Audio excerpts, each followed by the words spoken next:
The sound traveled for miles. Every summer morning at 10 o'clock. Screams. Not screams of terror exactly. Something stranger. Screams of pure chaos mixed with laughter, mixed with something no other amusement park in America had ever produced. 20,000 people streaming through those gates on the busiest days. Teenagers operating rides. No engineering degrees. No safety protocols. For 18 years. Today there's still a water park on that land in Vernon, New Jersey. It has trained lifeguards, modern safety standards, normal insurance. If you visited now, you'd never guess what existed there before. Nothing suggests that 6 people died on these grounds, that hundreds, maybe thousands, were injured, that this place once operated with a philosophy so reckless, so unprecedented, that it earned nicknames like Traction Park, Accident Park, and Class Action Park. But here's what's strange. If you talk to people who work there, really talk to them, or to the kids who spent their summers there, they don't start with the deaths. They talk about freedom, about testing their limits, about a kind of pure, unfiltered experience that doesn't exist anymore. Can't exist anymore. One former visitor said it perfectly. You didn't go to Action Park to be safe. You went to see if you could survive. So what happened? How does something that dangerous operate for almost 2 decades? How did it finally close? And why do so many people remember it with something that looks suspiciously like nostalgia? The answer is more complicated than you'd think, and it starts with one man, a Wall Street stockbroker named Gene Mulvihill, who believed something radical about American entertainment. He believed people wanted control, complete control, even if that control could kill them. Let me explain. In 1976, Gene Mulvihill owned a ski resort in Vernon Township, New Jersey. Vernon Valley/Great Gorge. Standard ski operation facing a standard problem. How do you make money in summer? Most ski resorts add golf courses. Mulvihill had a different idea. He'd been watching the European Alpine Slide market. Long concrete tracks down mountainsides, small carts with handbrakes, gravity-powered speed, minimal safety features. He installed one on his mountain, 2,700 feet down a steep slope, no helmets required. Brakes that sometimes worked, no barriers between the track and the forest.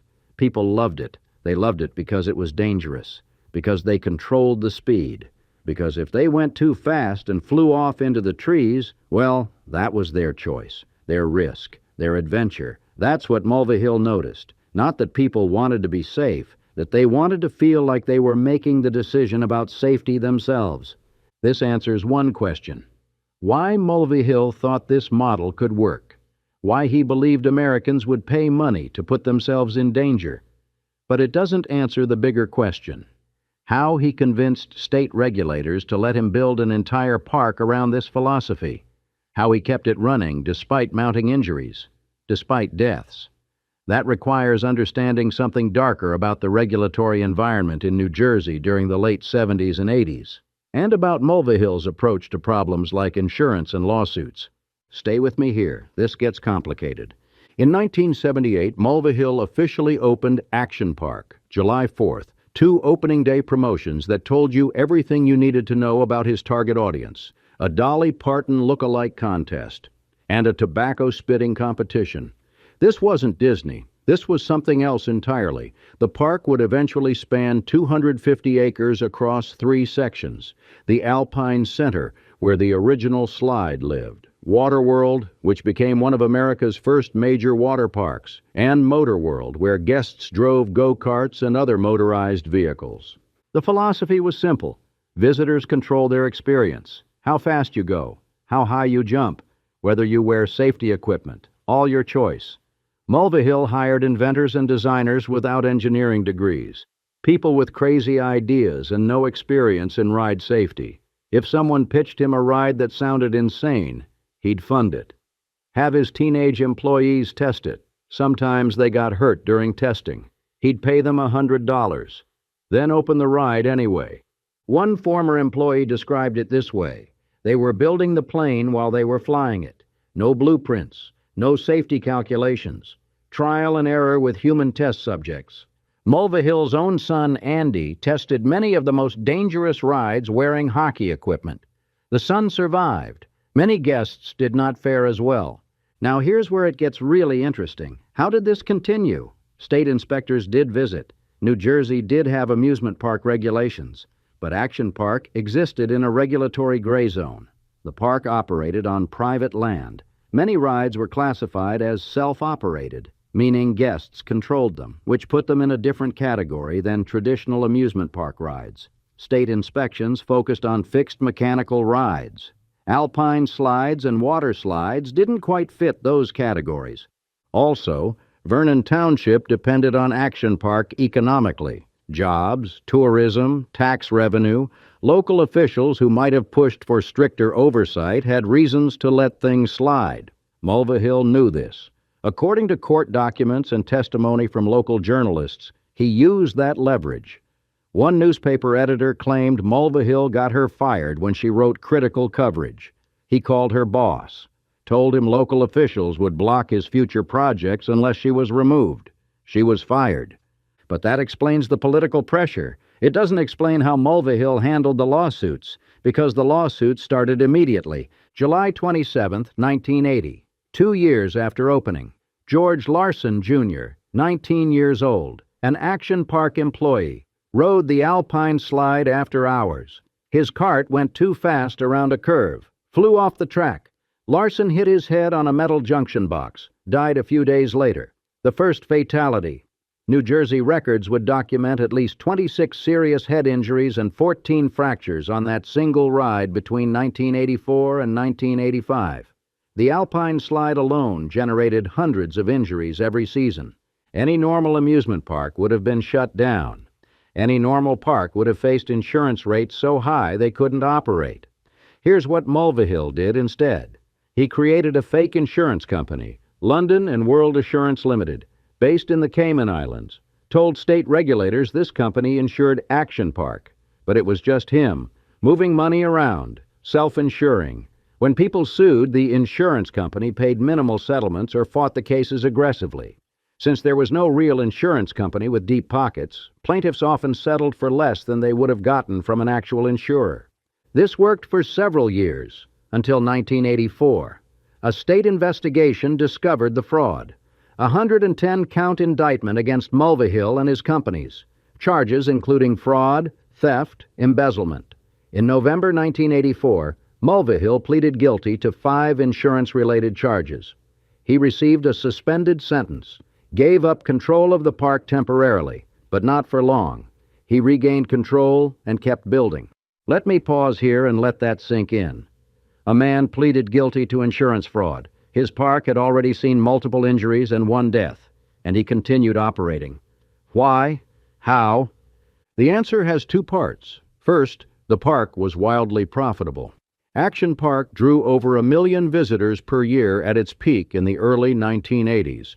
12,000 people on the busiest summer weekends. That's real money, real political power, real economic impact. Second, people kept coming.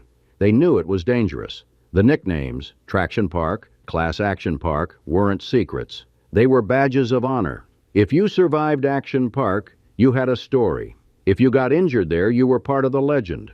But here's what park officials would say when questioned about the danger. They'd point to the numbers. Over 1 million visitors, 6 deaths over 18 years. Statistically insignificant, they claimed. One hospital director in Vernon disagreed. He told reporters they treated 5 to 10 victims of park accidents on busy days. The park eventually bought the township extra ambulances just to handle the volume. The real question is, what happened inside that park? What were the actual rides? Because the broad statistics don't capture the sheer recklessness of specific attractions. Let me walk you through 3 rides, the most notorious ones.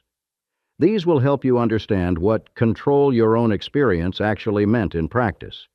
First, the Cannonball Loop. Imagine a water slide. Now imagine it has a complete vertical loop, 360 degrees. The rider goes down, around, upside down, then shoots out the other side. Mulvihill bought the concept from someone with no engineering background, had it built, sent test dummies down it. According to multiple witnesses, including Mulvihill's son Andy, some dummies came back decapitated, heads ripped off by the G-forces and angles. Mulvihill offered employees $100 to test it. Andy went first wearing full hockey gear. He survived. Others got bloody noses, broken teeth. One person reportedly got stuck at the top of the loop. Not enough water pressure. They had to install an access hatch for future rescues. The ride opened anyway, for 1 month in summer 1985. Then the State Advisory Board shut it down. It reopened sporadically over the next few years, immediately shut down after a few days each time due to severe injuries, finally closed permanently. When Andy Mulvihill talks about it now, he's honest. The Cannonball Loop was not fun, he said. It was more like a ride you ride to survive than to have fun. But he's still proud his father tried it. Proud someone was willing to take that risk. That's the Mulvihill philosophy in one sentence. Pride in attempting things that should never have been attempted. Second, the Tidal Wave Pool. This one killed 3 people. Opened in 1981. One of the first wave pools in America. 100 feet wide, 250 feet long. Held 500 to 1,000 people at a time. Waves cycled for 20 minutes, then 10 minutes of calm. At peak intensity, waves reached 40 inches. That doesn't sound like much, but here's the catch. The pool used fresh water, not salt water. Fresh water provides less buoyancy. Swimmers who could handle ocean waves found themselves struggling.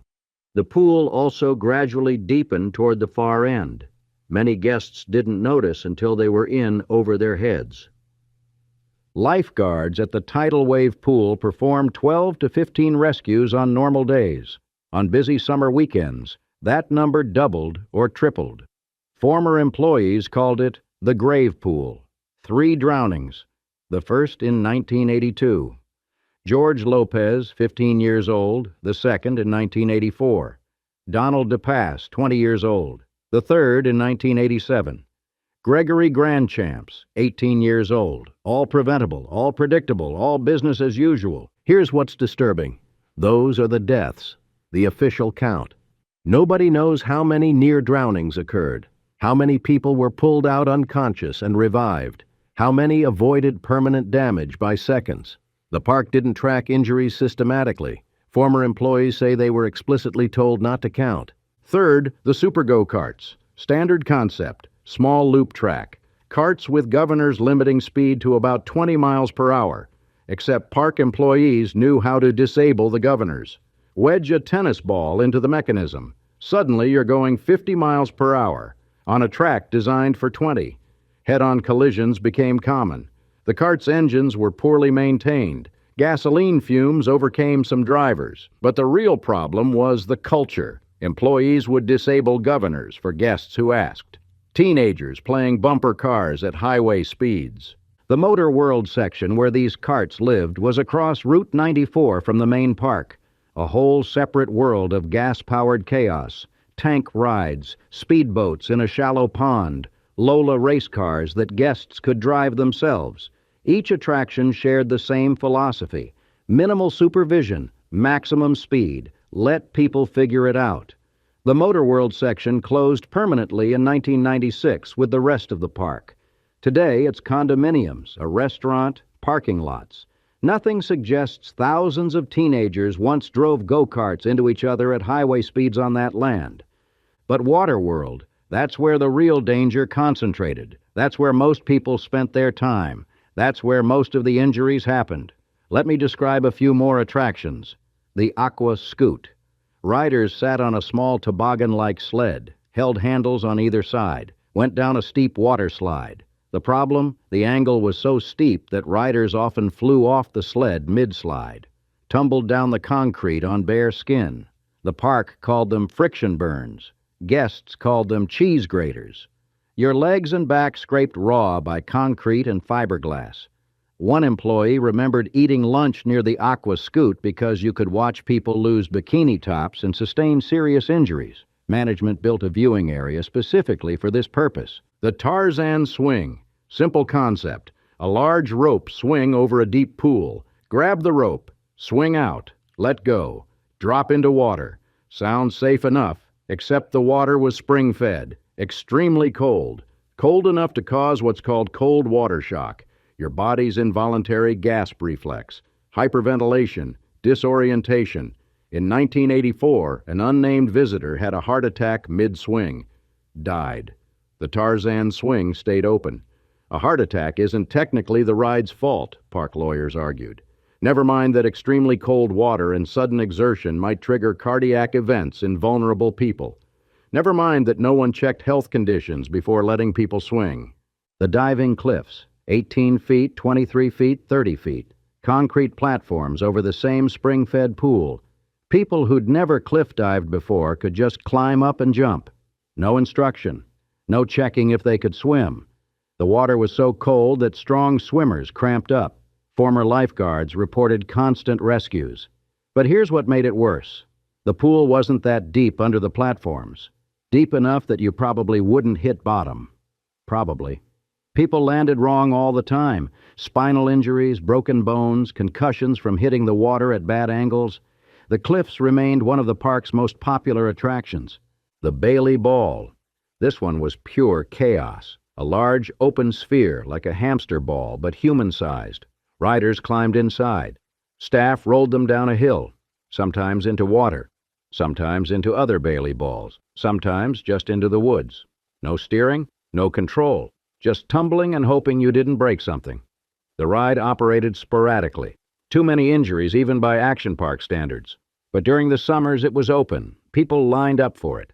Why? Because it was insane. Because no other park would let you do something so stupid. That was always the appeal. One other death I need to mention.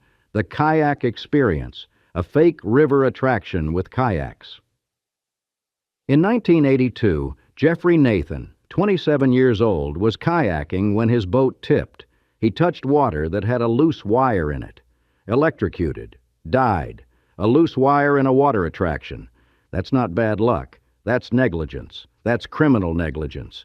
But no criminal charges were ever filed. The park paid a settlement. The ride was temporarily closed. Reopened after minor repairs. Continued operating. Stop and think about that for a second. A man died from electrocution in a water ride because of improper wiring. The company faced no criminal liability, just civil lawsuits. This happened in 1982. The park operated for 14 more years. How does that work? How does someone die from something so obviously preventable and nothing changes? Part of the answer is legal. Civil lawsuits and criminal charges are different systems. Prosecutors have discretion. In this case, they didn't pursue charges. Maybe they thought they couldn't prove criminal negligence beyond reasonable doubt. Maybe they thought the civil system was handling it. Maybe local political pressure played a role. We don't know. What we know is that a man died and the park kept operating. The other part of the answer is cultural. In the early 80s, attitudes toward accident liability were different. The phrase, "Sue Happy America," wasn't widely used yet. Personal injury law was less developed. The idea that businesses had absolute responsibility for customer safety wasn't as established. There was more of a sense that people bore responsibility for their own choices. If you went on a dangerous ride and got hurt, well, you chose to go on it. That thinking seems insane now, but it was common then, especially in places like Action Park that explicitly marketed themselves as edgy and dangerous. Now, I need to address something. When you hear these stories, you might wonder about the staff. Who were these people operating the rides? How did they let this happen? Here's the answer. Teenagers. The park hired local teenagers as young as 14 for maintenance, 16 and 17-year-olds as ride operators and lifeguards, some foreign seasonal workers from Europe and the Dominican Republic, hundreds of young employees during peak summer. Training was minimal, informal. 1 or 2 days learning basic operations, no comprehensive safety training, no emergency response protocols, just enough to know which buttons to push. Former employees describe a permissive, high-energy work environment. Alcohol was common among staff and guests. Doctors treating injured patrons noted many were visibly intoxicated, many underage. The park did little to enforce alcohol policies. Why would they? The chaos was part of the appeal. One former head lifeguard described it perfectly. No doubt there was fun in the chaos, he said, but the chaos caused a lot of problems and a lot of heartache. Things were done off the cuff. Ride designs just thrown together, building the plane while flying it. Let me tell you what it was actually like to work there. According to former employees, your first day might go like this. Show up. Someone hands you a t-shirt, maybe shows you around for an hour. Then you're operating a ride or lifeguarding a pool. Minimal instruction. Figure it out as you go. If something went wrong, you dealt with it. Called for help if you needed it. But mostly you just handled it yourself. The lifeguards at the Tidal Wave Pool had the hardest job. 12 to 15 rescues on a normal day. Double or triple that on busy weekends. You're 16 years old. Maybe you took a lifeguard certification course at the local YMCA. Now you're responsible for 1,000 people in a wave pool that's already killed 3 people. The waves start. You scan the water. Watch for anyone struggling. When you spot someone, you blow your whistle. Jump in. Drag them out. Get back on your stand. Wait for the next rescue. All day, every day, for minimum wage plus maybe $1. Other employees worked the rides. Your job was to make sure people got on correctly. Started at the right time. Didn't do anything too stupid. But the definition of too stupid was flexible. Someone wants to go down a slide backwards? Sure. Someone wants to race their friend down parallel slides and try to grab each other mid-descent? Why not? Someone clearly drunk wants to ride the Alpine Slide at full speed. Well, you might warn them, but you can't really stop them. That's their choice, their risk. Mulvihill's philosophy in action. Some employees loved it. The freedom, the lack of supervision, the feeling of being part of something wild. Others hated it. The responsibility they weren't equipped for. The injuries they witnessed. The knowledge that someone might die on their watch and there was nothing they could really do to prevent it. Many quit after a few weeks. Others stayed all summer. Some came back year after year. The park paid poorly, but the experience was unlike anywhere else.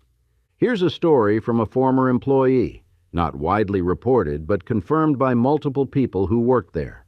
The park had an informal betting pool among staff. Who could spot the worst injury of the day? Most blood, most ambulances needed, most obvious sign of a concussion. Winner got bragging rights and sometimes free beer. That was the culture. Injuries weren't tragedies. They were entertainment, expected, almost celebrated, part of the action park experience. Another story. Employees were instructed not to count injuries. Officially, there was no injury log, no systematic tracking. If someone got hurt and refused medical attention, it never happened. If they went to the first aid station but didn't require an ambulance, probably not recorded.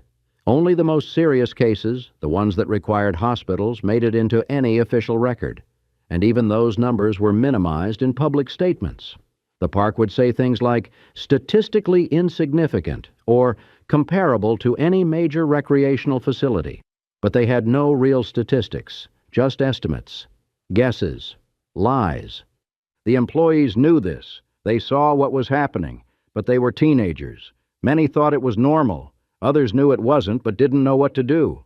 Who do you report to when the problem is the entire operation?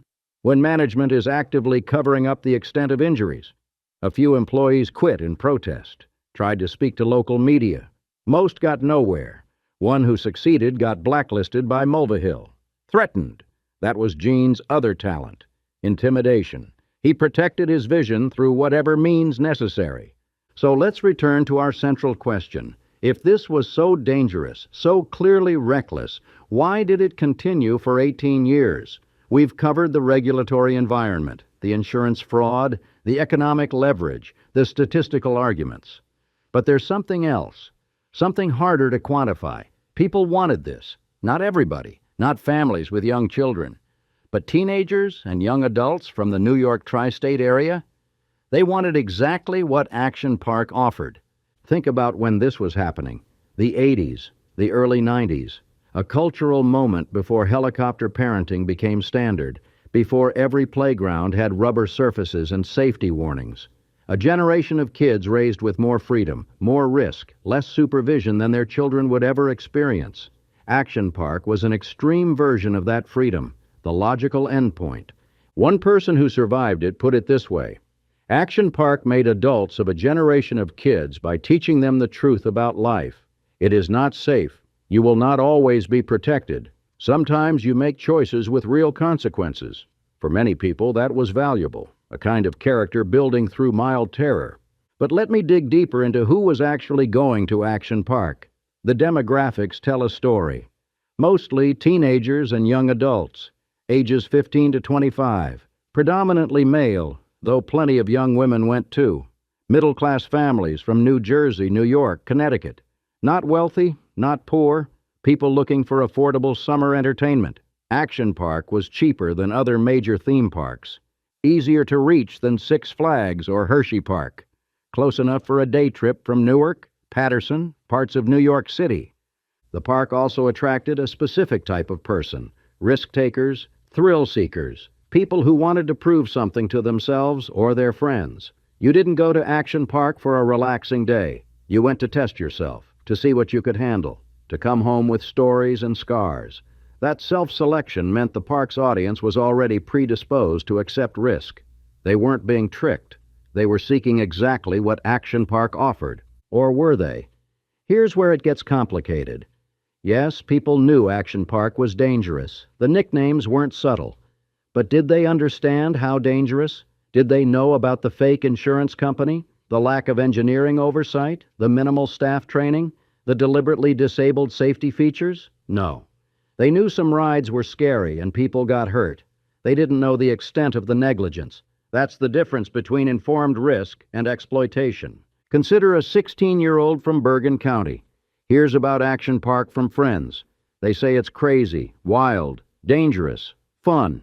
He wants to go. His parents drop him off. He walks through the gates, sees rides that look insane, gets excited, picks the Alpine Slide because everyone's talking about it, gets in line, climbs to the top, sits in the little cart. Someone tells him to use the brake. That's it. No mention that the brakes often fail. No mention of the hundreds of injuries. No mention that someone died on this exact ride. He goes down, goes too fast, panics, pulls the brake hard. Cart kicks to one side, flies off the track, hits his head on the concrete. Concussion, possible skull fracture, ambulance, hospital. Was that informed consent? He knew it was dangerous. He chose to ride, but he didn't know how likely injury actually was. He didn't know the safety features were inadequate. He trusted that someone competent had designed this. That trust was the exploitation. Action Park operated on that trust while doing everything possible to avoid earning it. The park's defenders make this argument today. Should we only have things that are 100% safe? Life would be pretty boring, right? That's Andy Mulvihill talking, Gene's son, he asks rhetorically. Do they close the Jersey Shore when there's a drowning? He believes the risk was the point, the lesson, the value. That argument has merit. We don't close beaches after drownings. We don't ban skiing after accidents. We accept that recreational activities involve risk. People drown at beaches. People die skiing. We allow these activities because the enjoyment outweighs the risk for most people. So why was Action Park different? 2 reasons: scale and honesty. The injury rate at Action Park was orders of magnitude higher than comparable facilities. One hospital treated 5 to 10 park accident victims on busy days. That's not normal. That's not acceptable baseline risk. That's systematic negligence. Second, beaches and ski resorts don't lie about their safety measures. They don't create fake insurance companies. They don't instruct employees to hide injury counts. They don't deliberately disable safety features. They honestly present the risks and let people choose. Action Park did the opposite. Here's another angle. Some former visitors now have children of their own. They talk about Action Park with nostalgia, with pride at having survived. But would they take their own kids there? Almost universally, no. They wouldn't. They know it was too dangerous. They got lucky. They don't want their children taking the same risks they took. That tells you something. When you're young and invincible, the risk seems worth it. When you're a parent watching your child, the same risk seems unconscionable. Both perceptions are valid. Both reveal something true about Action Park. But here's the tension. That argument makes sense if people understand the risk they're taking, if they're making informed choices. Action Park didn't work that way. Many guests didn't know how dangerous the rides actually were. They trusted that someone had tested them, that someone had done engineering calculations, that someone wouldn't build a ride that could easily kill you. That trust was misplaced. The park's whole model depended on people not fully understanding the risk until they were already on the ride. Also, 6 deaths. We can talk about personal responsibility and freedom all day, but 6 families lost someone. George Larson Jr., George Lopez, Jeffrey Nathan, Donald DePass, Gregory Grandchamps, and 1 unnamed visitor who had a heart attack on the Tarzan swing in 1984. Those are real lives, not statistics, not philosophical debates about risk. People who went to an amusement park and never came home. Andy Mulvihill says it nags at him that people think his father didn't care about the deaths, that Gene was pursuing profit over safety. For Gene, Action Park was never about the money, Andy insists. Maybe that's true. Maybe Gene Mulvihill genuinely believed he was offering people something valuable, an experience of pure freedom. Maybe he convinced himself the deaths were tragic but acceptable costs of that freedom. Or maybe he was reckless and profit-driven, and his son is engaging in understandable but misplaced loyalty. We can't know. Gene died in 2012, never publicly explained his thinking in detail. What we do know is what happened in the 90s. The park's fortunes declined. More deaths, more lawsuits, more attractions closed. The insurance fraud conviction made legitimate insurance impossible. Mulvihill's company, Great American Recreation, accumulated massive debt. By 1996, $48 million in debt. One of Mulvihill's close friends and investors, Robert Vernon, was sentenced to 10 years in prison for money laundering. The financial house of cards collapsed. But let's back up and talk about how the 90s were different. In the 80s, Action Park could operate in relative obscurity. Local media covered incidents, but national attention was minimal. By the 90s, things changed. More media scrutiny, more consumer protection awareness, more sophisticated personal injury law. The same practices that worked in 1982 didn't work in 1994. The lawsuits became more aggressive. Lawyers started sharing information, started recognizing patterns, multiple cases involving the same ride, similar injuries across different incidents, evidence of systematic negligence rather than isolated accidents. That changed the calculation. Instead of settling individual cases quietly, Action Park faced coordinated legal pressure, multiple plaintiffs, larger demands, more publicity. Also, attendance declined, not dramatically at first, but gradually through the early 90s. Part of this was competition. Other water parks opened with modern safety standards. Six Flags Great Adventure expanded their water attractions. Families had options. Why risk Action Park when you could go somewhere safer? The hardcore thrill seekers still came. But the broader audience, the families who'd brought their kids despite the reputation, started going elsewhere. Mulvihill tried various strategies to stay afloat. Expanded into other ventures, real estate development, technology investments, cancer drug research, robotics. Some of these made money. Most didn't. He was always chasing the next big thing, always convinced he could innovate his way out of problems. Sometimes it worked. Mostly, it didn't. By the mid-90s, Great American Recreation was juggling debt from multiple ventures. Action Park was still profitable, but not enough to cover everything else. Then came the final series of problems. In 1995, several major rides had to be shut down. Too many injuries, too much liability. The state advisory board started paying closer attention. More inspections, more violations found, more required repairs. Each repair cost money the company didn't have. Each shutdown reduced revenue. The spiral accelerated. In February 1996, creditors petitioned to force Great American Recreation into bankruptcy. The company filed for Chapter 11 protection in March, remained optimistic they could recover within a year. The park closed after Labor Day as usual, launched a website promising to reopen in summer 1997. As the 1997 season approached, the opening date kept getting pushed back. June 14th, then late June, then mid-July. Inside the company, chaos, massive layoffs at the end of the ski season, management trying to negotiate with creditors, Mulvihill still believing he could pull off a miracle, still planning for reopening, still convinced Action Park would survive. It had survived everything else. Why not this? On June 25, 1997, Great American Recreation announced cessation of all operations. Action Park was finished. No reopening, no miracle, just done. Employees found out through news reports. Many had been hoping to return for another summer. Plans canceled. Jobs gone. The era ended not with a bang, but with a press release. The property was purchased by Pradium Recovery Fund for $10 million. Later sold to Intra-West, a Canadian resort company. Intra-West did a massive overhaul, removed or redesigned dangerous attractions, installed modern safety systems, trained lifeguards, real insurance. In 1998, it reopened as Mountain Creek Water Park, a normal, safe, family-friendly water park. The chaos era was over. Walk through Mountain Creek today and you'll see the geography. Same mountain, same valley, but everything else is different.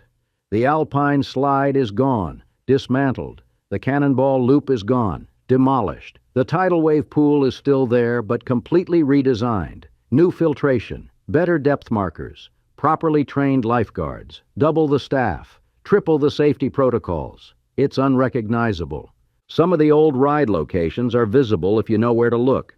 Concrete foundations, odd patches of land, but mostly it's been redeveloped. New slides, new pools, new attractions, all designed by actual engineers, all tested properly, all insured by actual insurance companies. Everything Action Park wasn't. But the story doesn't end there, because in 2010, Gene Mulvihill led a committee that bought the property back.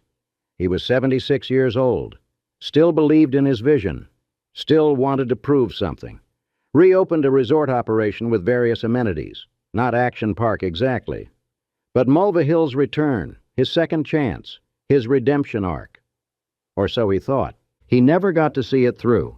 Died 2 years later in October 2012 at age 78. Cause of death not publicly disclosed. His wife Gail survived him. 6 children, 16 grandchildren. The New Jersey Governor Chris Christie issued a statement. Praised Mulvihill's contributions to Sussex County economic development. Called him visionary, entrepreneurial, made no mention of the 6 deaths, the hundreds of injuries, the insurance fraud, the controversy. Just sanitized official praise for a businessman who'd impacted the local economy. That's how these things go. Death erases complications. His son Andy kept the resort running. In 2014, briefly renamed it Action Park again. Nostalgia marketing. The name lasted 2 years before reverting to Mountain Creek Water Park. The name Action Park carried too much baggage. Current management wanted the nostalgia customers, but not the liability associations. The old name brought both, so they changed it back, again. Today, Mountain Creek operates safely. Modern standards. If you told current visitors about the old Action Park, they wouldn't believe you. A water slide with a loop that decapitated test dummies. Go-karts that did 50 miles per hour with teenagers driving. A wave pool that required 15 rescues per day. Sounds like exaggeration, like urban legend, like something that couldn't possibly have been real. But it was real. For 18 years, in New Jersey, less than an hour from New York City.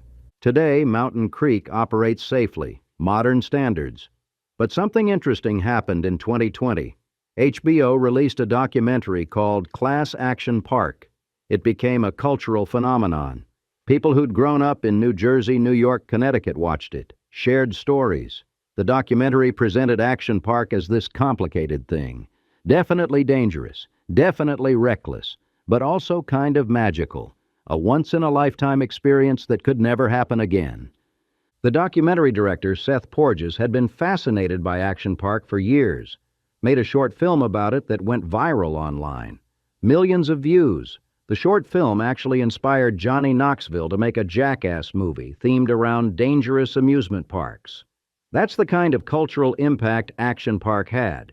Even decades after closing, it inspired major entertainment projects. The HBO documentary took that fascination and examined it seriously. Interviewed former employees, visitors, locals, and Mulvihill's family.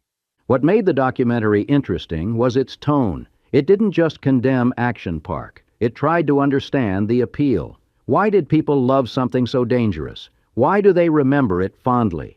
The documentary presented both perspectives. Former employees talking about the injuries they witnessed, the guilt they carry, and former visitors talking about the freedom they felt, the character it built. The documentary let viewers wrestle with the contradiction rather than resolving it simply. The impact was immediate. News articles, podcasts, social media discussion, people sharing their own Action Park stories, some horrifying, some hilarious, many both. A whole generation realizing their shared trauma was also shared nostalgia, that others remembered the same things, felt the same complicated mix of fear and fondness. The documentary validated that complexity, said it was okay to have conflicted feelings about a place that was objectively dangerous but subjectively meaningful. This sparked debates. Some people argued Action Park represented everything wrong with deregulation, with prioritizing profit over safety, with American attitudes toward risk. They pointed to the deaths, the injuries, the insurance fraud, clear evidence of a businessman who valued money over human life, a system that failed to protect vulnerable people, teenagers who thought they were invincible, families who trusted that someone competent was in charge. Others argued Action Park represented something valuable we've lost, an acceptance that life involves risk, a belief that people should be allowed to make their own choices about danger. They pointed out that millions of people visited. 6 died. That's 0.006%. More people die in car accidents driving to safe amusement parks. The experience of pushing your limits, of feeling truly free, of testing yourself against real danger, that has value, they said. Maybe more value than absolute safety. The debate played out in comment sections, on social media, in think pieces. Libertarians used Action Park as an example of why we need less regulation. Progressives used it as an example of why we need more. Both sides cherry-picked facts to support their arguments. Both sides missed the real complexity. Here's what the debate usually ignored. Action Park wasn't just about freedom versus safety. It was about honesty. If the park had been honest about the risks, if Mulvihill had said, "Look, this is dangerous. People get seriously hurt here. We're not properly insured. Our staff is undertrained. But you're welcome to take that risk," then maybe the freedom argument would hold. But that's not what happened. The park minimized the dangers, created fake insurance, hid injury statistics, intimidated critics. That's not freedom. That's deception. Both perspectives have merit. Both miss something important. Action Park wasn't a simple story of evil profiteering or noble risk-taking. It was both. It was neither. It was complicated. Mulvihill genuinely believed in offering people freedom while also cutting corners that killed people. Visitors genuinely chose to take risks while also being deceived about how great those risks were. The park genuinely provided meaningful experiences while also causing preventable harm. All true simultaneously. The documentary also revealed something interesting about memory and trauma. Many people who were injured at Action Park speak about it with strange affection. They'll show you their scars, tell you about their broken bones, then laugh, say it was worth it, say they'd do it again. That's not Stockholm Syndrome exactly. It's something else. A kind of pride in surviving, in having been there, in having a story that others don't have. The injury becomes a badge rather than a wound. Psychologists call this post-traumatic growth. Sometimes surviving something difficult makes people feel stronger, more capable, more alive. Action Park provided that for some people. The fact that the difficulty was unnecessary, that the trauma was preventable, doesn't erase the growth. It complicates it, makes it problematic, but doesn't erase it. One pattern emerged in the documentary and subsequent discussions. People who went to Action Park as teenagers often loved it, defended it. People who worked there often hated it, carried guilt, saw things they couldn't forget. The experience was completely different depending on your role. If you were a visitor there for a day, taking risks by choice, it was adventure. If you were staff watching people get hurt shift after shift, knowing the systems were inadequate, unable to prevent it, it was horror. Both perspectives are valid. Both need to be part of the story. Here's what I think is true. Action Park happened because of a specific combination of factors that couldn't exist before and can't exist now. Looser regulations than we'd allow today. An economic environment where a single business had leverage over local government. Cultural attitudes toward risk that were shifting but hadn't shifted yet. A generation raised with more freedom than their parents but less than their grandparents. And one very determined man who believed more strongly in his vision than in common sense. Gene Mulvihill was neither a visionary entrepreneur nor a reckless criminal. He was both. He genuinely believed people wanted what he was offering, and he cut corners, committed fraud, endangered lives to provide it.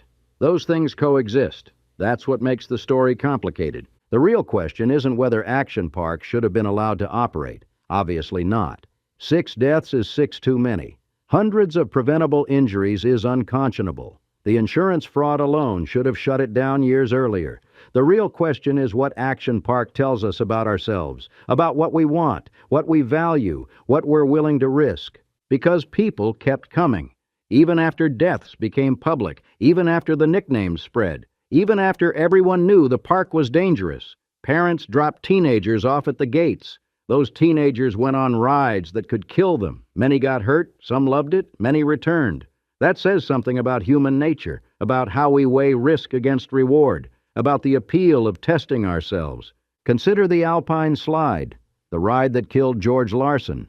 After his death, the park added helmets, added padding to some barriers, but the fundamental design stayed the same. Concrete track, minimal brakes, gravity-powered speed, human control. Hundreds of injuries continued. State records document them. Yet the Alpine Slide remained one of the park's most popular attractions. People lined up. They knew people got hurt. They went anyway. Why? Some psychologists who study risk-taking suggest that young people, especially young men, have an underdeveloped sense of mortality. They understand death intellectually but don't feel vulnerable to it emotionally. Action Park exploited that gap, offered experiences that felt dangerous but seemed survivable. Most people did survive. That reinforced the feeling that you'd be fine. It's always someone else who gets hurt, until it isn't. But there's something else. Former visitors describe Action Park with this quality of authenticity, like it was more real than other amusement parks. Other parks strap you into a roller coaster. Engineers have calculated everything. You're never actually in danger. Action Park put you on a cart with broken brakes on a concrete track. If you screwed up, you'd fly into the woods. That possibility was real. You felt it. That made the experience meaningful in a way engineered safety can't replicate. One visitor said something that stuck with me. At Disney World, you pay to pretend you're in danger. At Action Park, you paid to actually be in danger. There's a difference. Maybe that difference matters to people. Maybe it shouldn't. Maybe the desire to actually be in danger, to test yourself against real consequences, is something we should train out of young people. Or maybe it's something fundamental, something that will find an outlet whether we provide safe venues for it or not. Here's where we end up. Action Park closed in 1996. Won't reopen in its original form. Can't reopen. The regulatory environment has changed. Liability insurance for something like that would be impossibly expensive. Social media would document every injury. Lawsuits would shut it down immediately. The cultural moment has passed. We don't raise kids that way anymore. We don't accept that level of risk. For good reason, mostly. But something was lost. Not the danger, not the injuries, not the recklessness. Something else. The feeling of being trusted to make real choices, of being treated like you could handle real consequences, of testing yourself in ways that mattered. Modern amusement parks are safer, much safer, but they're also controlled, engineered, supervised. Every thrill is calculated. Every risk is managed. You're a passenger, not a participant. Action Park lets you participate, let you fail, let you get hurt. For some people, that was valuable. For 6 families, it was fatal. Both things are true. We can't separate them. Gene Mulvihill believed people wanted freedom more than safety. He was half right. People want both. They want the feeling of freedom, the sensation of risk, the pride of surviving. but they also want to actually survive. They want someone to have done the engineering, someone to have tested the equipment, someone to be making sure the loose wires aren't in the water. Mulvihill gave them the feeling without the safety. That was his innovation and his crime. He understood what people wanted psychologically. He just didn't care enough about what they needed physically. Or maybe he cared, but convinced himself the trade-off was worth it. Either way, 6 people died. Hundreds were hurt. One man made millions, then lost it, then died.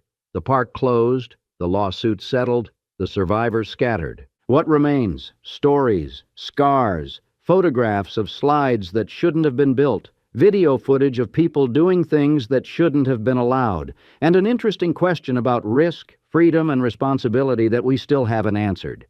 Should people be allowed to put themselves in serious danger for entertainment? If they're informed about the risk? If they're adults making conscious choices? Most people would say yes, within limits. We allow skydiving, rock climbing, extreme sports, all dangerous, but regulated. With training, with equipment standards, with actual insurance. Should companies be allowed to profit from offering dangerous entertainment? Again, most people would say yes, within limits. If the danger is transparent, if safety measures are reasonable, if someone is actually checking that the loose wires aren't in the water. Action Park crossed those limits, not by a little, by a lot. Here's what strikes me about the whole story. Gene Mulvihill wasn't some evil villain.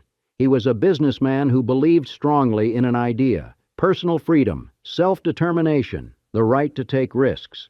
Those are good ideas, American ideas. He just took them too far, forgot that freedom requires responsibility, that self-determination requires information, that the right to take risks doesn't include the right to unknowingly put others at risk. The teenagers who rode the Alpine Slide chose to take that risk, kind of. They didn't choose broken brakes and inadequate barriers. They didn't choose to have their ride maintained by other teenagers with minimal training. They didn't choose to have no actual insurance backing the park.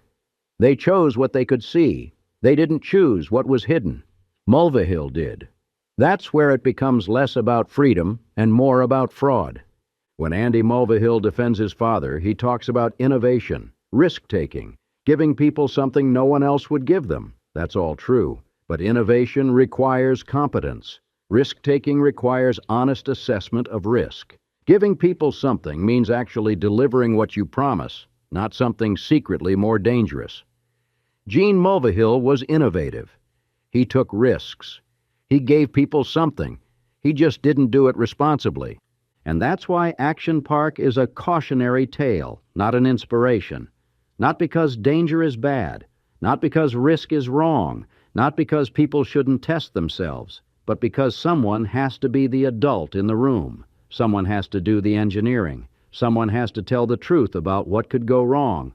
Gene Mulvihill refused to be that person, refused to let anyone else be that person, and people died. The park closed 28 years ago. Gene Mulvihill has been dead for 12 years. The property runs safely now, but the story persists, gets told and retold. Documentaries, podcasts, articles, because it captures something, a moment, an idea, an approach to life that doesn't exist anymore. Some people hear the story and think we've become too soft, too risk-averse, too concerned with safety. Maybe they're right. Maybe we've overcorrected. Maybe kids today would benefit from more freedom, more risk, more consequences. But Action Park doesn't prove that argument. It proves the opposite. It proves what happens when you go too far in the other direction, when freedom becomes recklessness, when risk becomes negligence, when consequences become casualties. 6 people. That's the number I keep coming back to. 6 families, 6 funerals, 6 lives that ended because someone thought profit and philosophy mattered more than engineering and oversight. That's not freedom. That's not innovation. That's not character building. That's just negligence with better marketing. Would Action Park exist today? No. Could it exist today? No. Should it have existed then? No. Do people miss it? Yes, passionately. Strange, right? We miss things that were bad for us, things that hurt us, things we know shouldn't have been allowed. We miss the feeling they gave us even as we acknowledge the damage they caused. Maybe that's the real lesson of Action Park. Not about regulation or safety or risk, about nostalgia, about how we remember danger once we've survived it. The injuries fade, the fear fades. What remains is the story, the pride, the sense that we did something that mattered, even if it didn't actually matter, even if it was just a water slide. Action Park mattered to millions of people, for better and worse. It changed how they thought about risk, how they thought about themselves.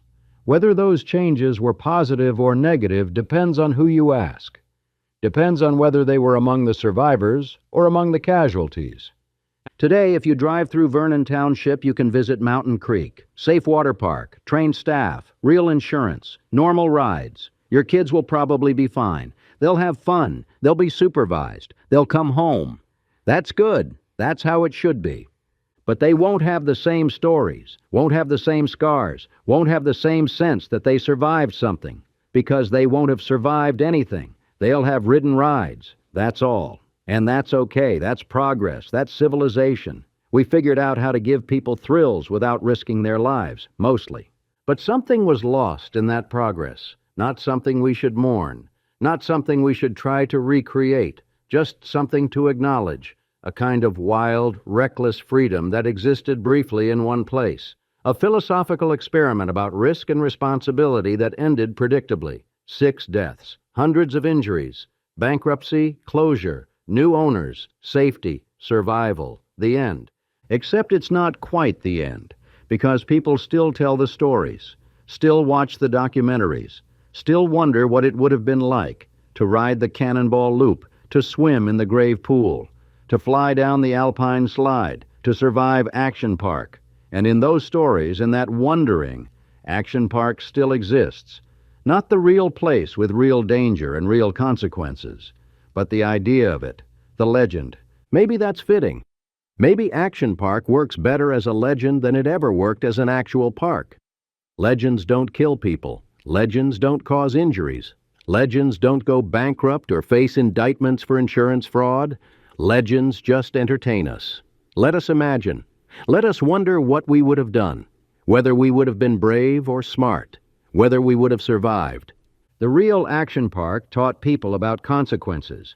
The legend of Action Park lets us forget about them, lets us focus on the freedom without the fatalities, the risk without the reality, the idea without the implementation.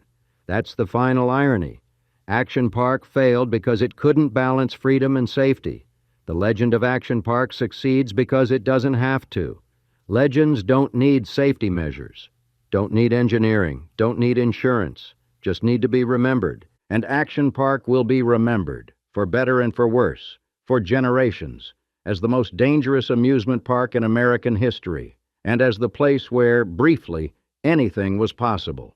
Even things that should never have been possible. Even things that cost lives. Even things we regret. Even things we miss. But here's what we should actually take from the Action Park story.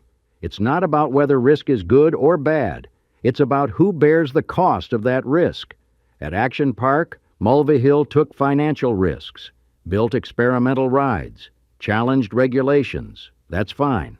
Entrepreneurs do that. But when those risks resulted in injuries and deaths, Mulvihill wasn't the one who paid. The injured paid with their bodies. Families paid with their grief. Staff paid with their guilt. Mulvihill paid with money, which he often didn't have anyway. The costs were distributed unequally.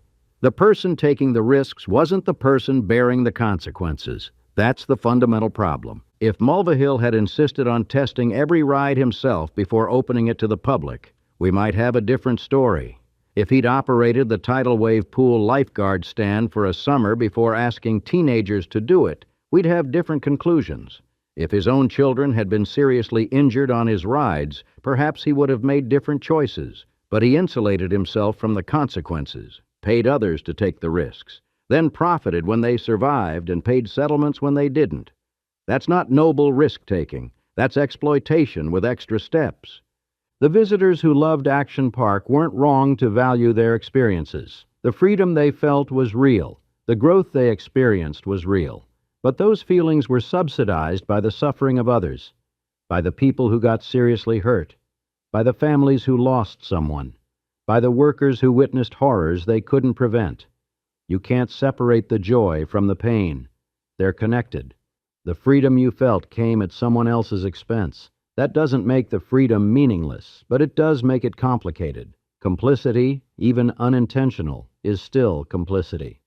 Here's the question we should be asking. Not whether risk is valuable, not whether people should be allowed to choose danger, but how do we create opportunities for growth and challenge without exploiting vulnerabilities? How do we let people test themselves without deceiving them? How do we balance freedom with responsibility?